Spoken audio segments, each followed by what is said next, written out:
Hey, how's it going, guys? So we're here with another Star Wars reaction video. If you're new, channel, welcome. So this one is kind of something I already know because I already watched like several videos about it, but I knew it before I watched the videos. So we're gonna be checking out every single lightsaber Kyber Crystal type variant explained. So shout out and credit goes to Red5 for the video. I remember saying that this time because the last video that I watched, which was the Separatist Droid Starfighter, I forgot to give him the credit at the beginning, so... But anyways, now, I know that there are natural crystals that are like created on Ilum, but they can only be like created into the colors blue and green. But I think it was just blue. I think they just threw in green later on. But there was another planet that also grew the Kyber crystals, but I think the texture or the type of it was different, but they can be harvested into multiple different colors like yellow, orange, things like that. Now as for Sith, I know their crystals are not natural like the Jedi's, so they have to be, I think they're like artificial or synthetic or something like that. And the most rare crystal, I mean, this one really stuck with me. I know the most rare Kyber crystal there is some sort of like lava Kyber crystal that the blade actually emits lava and lava drips from the blade itself. That's all I know. But let's see what Red5 has to say in this video. So without anything else, let's jump into the video. At the heart of every lightsaber in Star Wars is a crystal, the power source that gives the weapon its colorful energy blade. Jedi and Sith used a variety of crystals to produce various colors, effects, and unique abilities, some more common and others more rare. Today, we attempt to cover them all. This is every single lightsaber crystal explained. Alright, let's see. Today's video is sponsored by Surfshark. More on them later. First, we'll touch on the basic Kyber Crystal. This is by far the most common type of lightsaber crystal used by the Jedi and Sith, found on various planets across the galaxy. As part of their Jedi training, younglings were sent to the crystal cave of the ice planet of Ilum to seek their own Kyber Crystal. Its color will change within moments upon being picked up by a new wielder. That's because the crystal itself exhibited a sort of collective consciousness, verging on sentience, and would call out to a Force user through the Force. Like how in Harry Potter, the wand chooses the wizard, the Kyber Crystal that's a good comparison, the Jedi. yeah. Kyber Crystals were inherently attuned to the light side of the Force, and resisted any effort by dark side practitioners to use them in lightsabers. A Sith or Darksider could use a Kyber Crystal only by using the Force to dominate the crystal, bending it to their will. I remember this Dagon. process caused the crystal to bleed and turn a crimson red. It was also possible to heal or purify a bleeding crystal,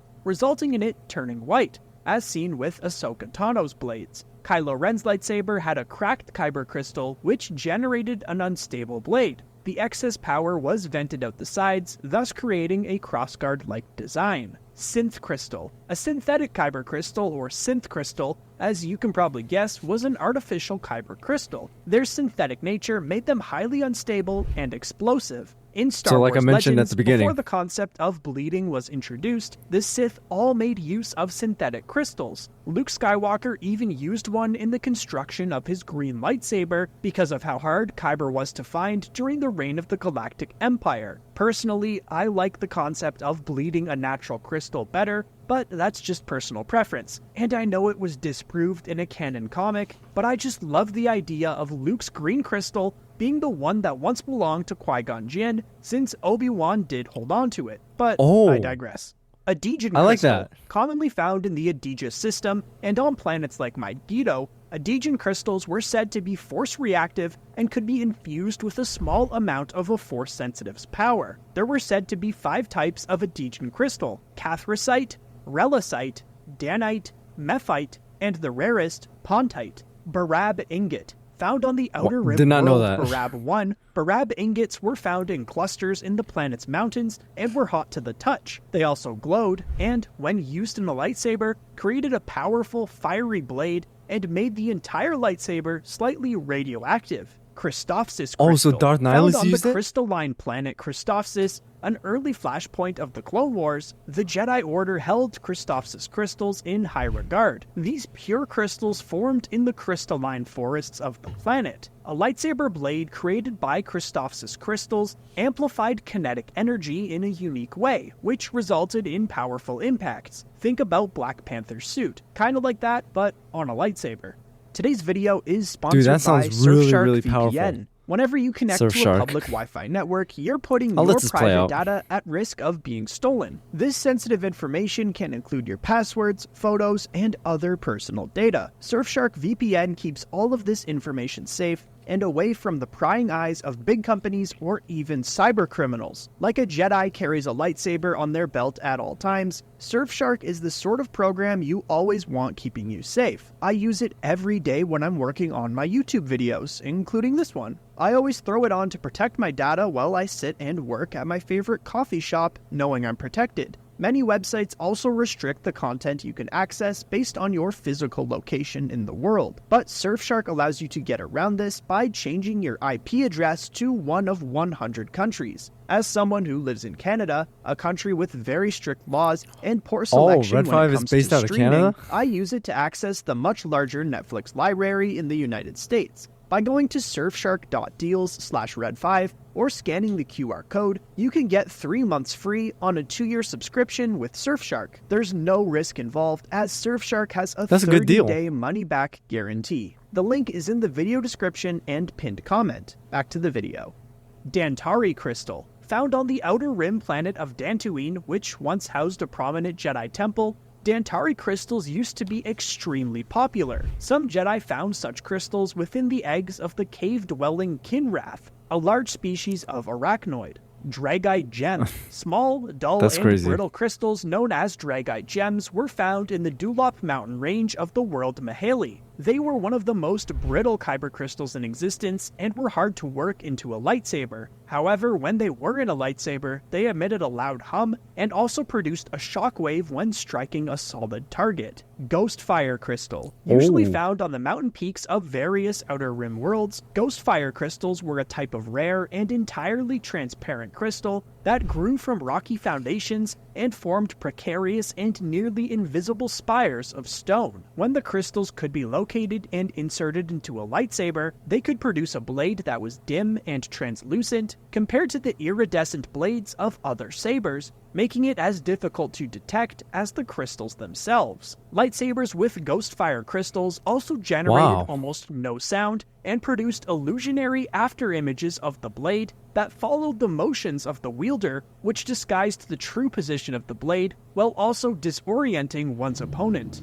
Jedha Crystal. That Found sounds like on the moon best of one Jedha, for like a Jedha stealth crystals mission. were treasured by Jedi and members of the Church of the Force. Lightsabers with Jedha crystals produced focused, potent blades. Following the destruction of Jedha City by the Death Star super laser, some Jedha By the way, guys, crystals if you can were hear that, recovered someone from started its their ruins. motorcycle. Many of the recovered crystals were cracked and damaged, and those were referred to as cracked Jedha crystals. Unlike undamaged Jedha crystals, cracked Jedha crystals used in lightsabers produced unstable, ragged blades.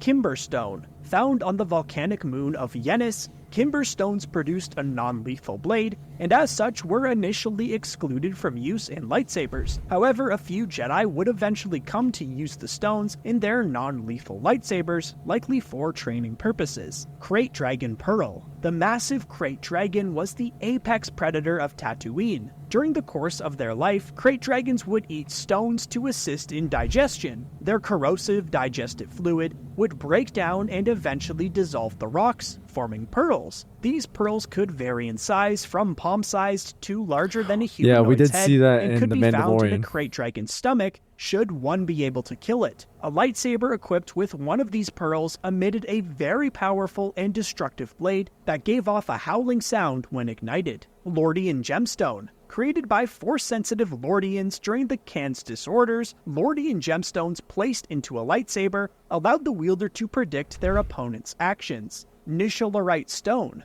Found on planets with strong magnetic fields, Nishalarite stones were dark gray or blue-black in color and produced dense blades that intensified when pointed toward the magnetic north of a planet. Seeker Hey, Star Crystal. Killer. When used in a lightsaber, Seeker crystals formed a pink blade and allowed the user to detect nearby beings. When ignited, a blade produced by a Seeker crystal attuned to the user in the Force and allowed them to sense danger from other beings hidden nearby, although it could not be used as a compass to find the origin of the danger. Sky Kyber. A pendant kinda with like, a blue and white Sky Kyber crystal was given kinda to like an Cassian alarm or Andor by notice Luthen of someone Rail, is who claimed coming, it celebrates or near the you, I mean. uprising against the Rakatan invaders. It's unknown how it may be different from a standard Kyber crystal. Solari Crystal. The Solari Crystal was one of the That one looks oldest cool. and most powerful lightsaber crystals of the Jedi Order. Solari crystals formed an extremely wide blade that was more efficient at blocking blaster bolts. These crystals made for powerful but demanding blades. For if a wielder's connection to the Force became too muddied by inner conflict, the crystal would not perform as well for them. Its owner had to always stay pure of heart for it to function. Saurian Crystal. Oh, Saurian wow. crystals reflected light in a way that looked similar to fire. When used as a lightsaber crystal, Saurian crystals produced a blade that would release a surge of power each time it came into contact with something. Tainted Night Sister Crystal. A Tainted Night Sister Crystal was created by the Night Sisters to use in weaponry similar that's to crazy. that of lightsabers. The crystal was created if soaked in Dathomir's magical ichor, which prevented the crystal's connection to the Force. A blade created using the crystal emitted a putrid, choking green smoke. Thonton Crystal. A type of Kyber crystal rarely utilized at the core of a lightsaber, Thonton crystals were important due to their unique properties as healing aids, and were capable of assisting a Jedi healer in easing the pain of a patient, and therefore made their treatment easier. Varpaline Crystal. Found on the Outer Rim world Marilis II, Varpaline crystals were extremely hard and dense, and therefore could be used in industrial machinery for cutting. Blades produced by Varpaline crystals produced a sharp sound when they came into contact with objects, and could cut through some of the thickest or toughest objects even more easily than other blades. Zophis Crystal. Wow. Before the Jedi traveled to Ilum during the Gathering to retrieve their crystals,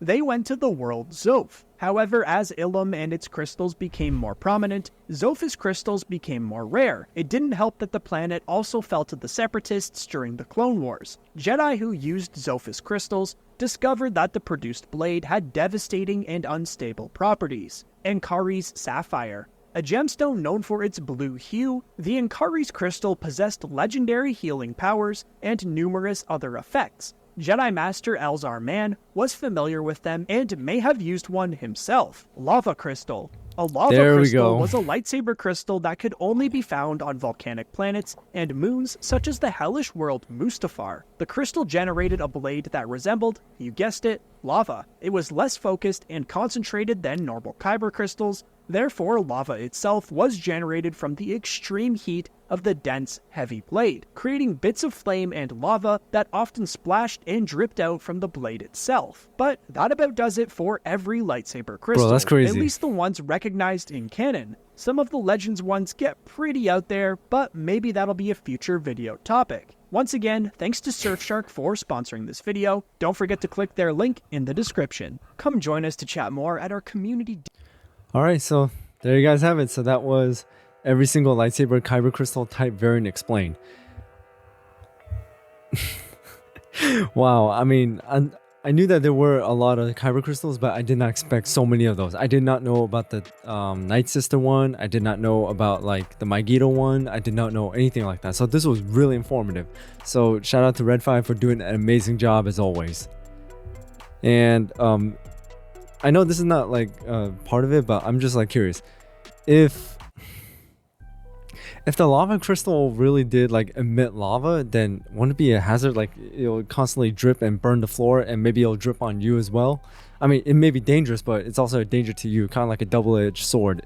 It can cut one way, but it will cut back too. But anyways, this was a really great video, so thank you so much for watching, guys. I hope you enjoyed this video, and make sure to hit that notification bell so you know when I drop another video. And thank you so much for your support, guys. I really do appreciate it, and until then, I'll see you guys next time.